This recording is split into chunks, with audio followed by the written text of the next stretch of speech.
a real pleasure to be here. And I'd like to say thank you, first of all, to the Clean Energy Business Council for the opportunity to speak, and congratulations on hosting such a timely and important summit. My name is Daniel Hanna. I'm the Global Head of Sustainable Finance at Standard Chartered, and I have the privilege of speaking to you today about the challenge of the transition. As we actually just heard from the last panel, the energy transition is indeed the next industrial revolution, as the global economy shifts carbon and fossil fuels-based system of energy production, distribution and consumption to a more sustainable source of energy as the world moves and indeed accelerates towards net.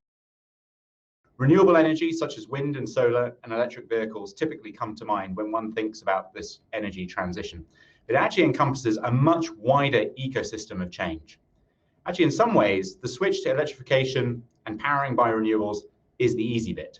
How we tackle the hard-to-abate sectors is really the challenge for the coming decade. For example, steel and cement production account for 7 to 9% of global greenhouse emissions. While we know the pathway for many sectors like steel, electric arc furnaces, hydrogen, recycling, these solutions are not yet scaled and commercial. And indeed, in any other sectors, the technology, frankly, is just not available. It will be some time before we run a fully electric long haul. As we accelerate towards net zero, the Middle East can and indeed must play a pivotal role. This is why this summit is so timely. The urgency for action, I think, was absolutely underlined by the recent IEA report that I know we've talked about in the summit already. If you go beyond the attention-grabbing headline of no new oil and gas developments, the report makes quite a sobering read for the region. If the world is moving to net zero, oil demand peaked in 2019, and gas will peak in 2030. Between 2020 and 2050, demand for oil falls by 75% and natural gas by 55%. As a result, net income in oil-dependent economies drop to historic lows. Even in locations like the GCC, which will produce the last barrel of oil, given its low cost and low carbon, growth in market share is overwhelmed by price falls. As the IEA somewhat dryly notes, structural reforms will be needed to address societal challenges. Are we on track for this net zero scenario? No. To achieve even the more modest Paris Agreement, net carbon emissions must fall by 45% from 2010 levels in the next 9 years. We need urgent action in this decade to get onto that pathway. But let me be clear, failing to reach Paris or net zero leads to real economic and social cost in the Middle East as well. Just taking the global cost of rising sea levels alone, not factoring in the wider weather changes, is estimated to cost the world economy $14 trillion a year by 2100. And as a percentage of GDP, the impact is actually highest of all countries globally in Kuwait, Bahrain, and the UAE. So we're not on track, but are we likely to accelerate towards net zero? Yes. 2/3 of global GDP is now covered by some form of net zero ambition, and just over 20% of the world's largest companies have a net zero target. Pressure continues to build from consumers. More than 3/4 across all regions, including the Middle East, consistently say that climate is a top issue and one that they want to see companies take action. Regulators are increasingly active. In fact, the number of ESG regulations has increased 5-fold in the last 10 years. TCFD, the Task Force of Climate Financial Related Disclosures, is now compulsory on many exchanges, and central banks are asking insurers and banks to stress test their portfolios for climate risk. Carbon tariffs are being openly discussed by the US and the European Union. It's not a question of if, it's just a question of when. Investors responsible for $5.7 trillion and $37 trillion of assets have signed up to the Net Zero Asset Owners Alliance and the Net Zero Asset Managers Initiative, respectively. The impact from these pressures is not decades away, it's actually already being felt. Global spending on renewables, electric vehicles, and other low-carbon energy technologies reached a record-breaking high last year of $501 billion. In a forthcoming study that Standard Chartered is about to publish, we find that 1/3 of multinationals are already taking a zero-tolerance approach to their supply chain. 15% have already started dropping suppliers that will put in jeopardy their transition and net zero targets. and 78% of multinationals say they will put these steps in place by 2025. This presents significant risks for the Middle East, but also opportunities. In a net zero scenario, investment in energy actually rises from $2 trillion globally on average over the last 5 years to almost $5 trillion per annum by 2030, according to the IEA. But the composition radically changes. Electric generation grows to 1.6 trillion by 2030. Annual investment in hydrogen and hydrogen-based fuels and bioenergy grows to almost 140 billion by 2050. Standard Chartered expects that the cumulative global capex on wind and solar will reach $1.5 trillion each by 2030, and technologies like CCS will commercialize with $340 billion of spending. Given its open economies, geographic location, abundant sunshine, and land, the GCC in the Middle East has huge potential to exploit the energy transition across renewables, developing blue and green hydrogen. Facilities like ADNOC's new plant, Ruwais, will not be one-offs for very long. In a region where job creation remains a priority, IRENA's estimates that renewables could add 42 million jobs through to 2050 is obviously worth keeping in mind. However, the world, and especially the Middle East, is not grasping the opportunity from the energy transition. Our recent Zeronomics report asked senior executives at 250 companies and 100 investors and found 3 key barriers to net zero: a lack of urgency, a need for clear standards, and a lack of finance. Only 40% of executives believe that their companies support the Paris Agreement, and 71% of companies are postponing any action until after the 2030s.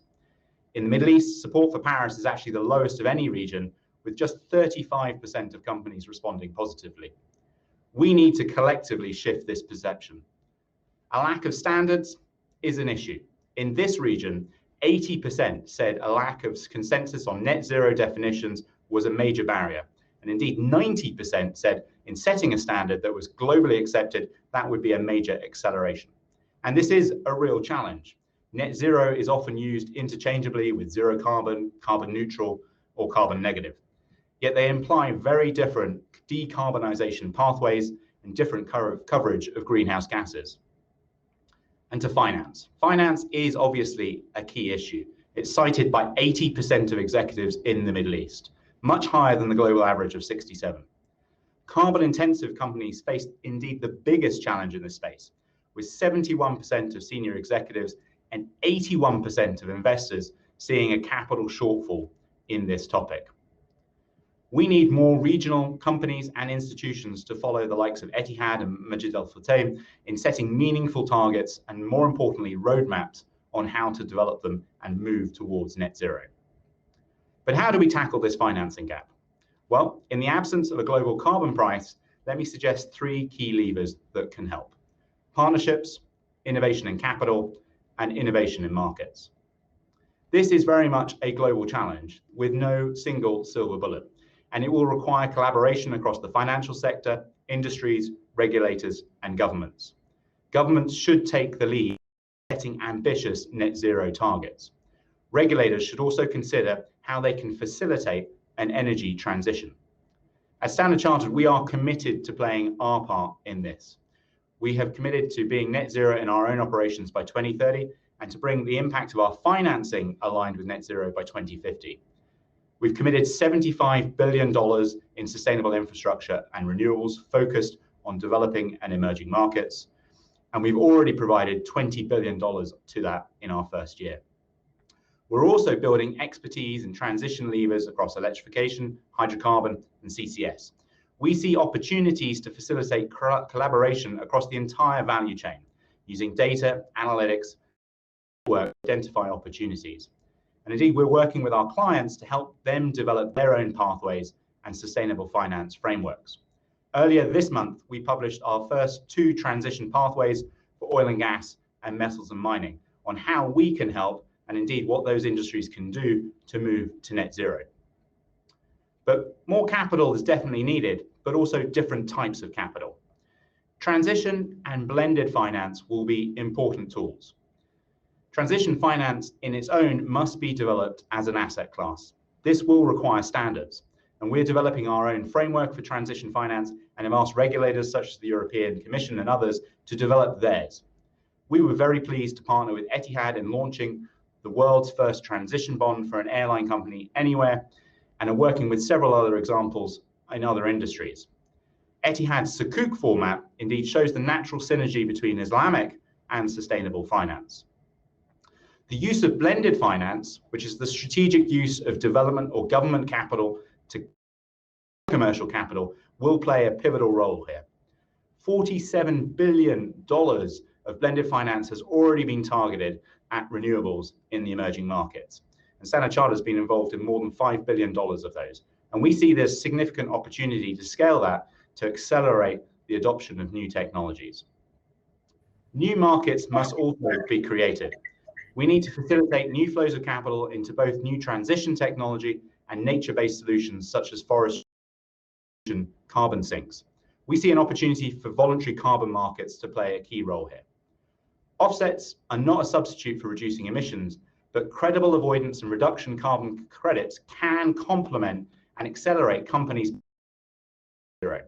This is why we were pleased to work with Mark Carney on the Task Force for Scaling Voluntary Carbon Markets, and also to create Climate Impact X, a voluntary carbon credit exchange which was announced last week, and a marketplace for nature-based solutions. The Middle East is making progress in this space. In the UAE, as we heard just in the last panel, efforts across ADNOC, Masdar, Mubadala into investments in renewables, wind, blue ammonia, blue and green hydrogen, and energy storage are carving a way for local and international investors to follow. The UAE is location of 3 of the largest and lowest cost solar projects in the world, and has significant investments in more than 30 projects globally. India has made similar announcements in renewables and in sectors like hydrogen, and alongside Qatar and the US, Canada, and Norway, the creation recently of the Net Zero Producer Initiative. As we will hear on the next panel, regional companies like Majid Al Futtaim and governments like Egypt are tapping sustainable finance markets to fund investment. And we're working on a robust pipeline of future transition and sustainable bonds as more and more companies and governments turn to this format.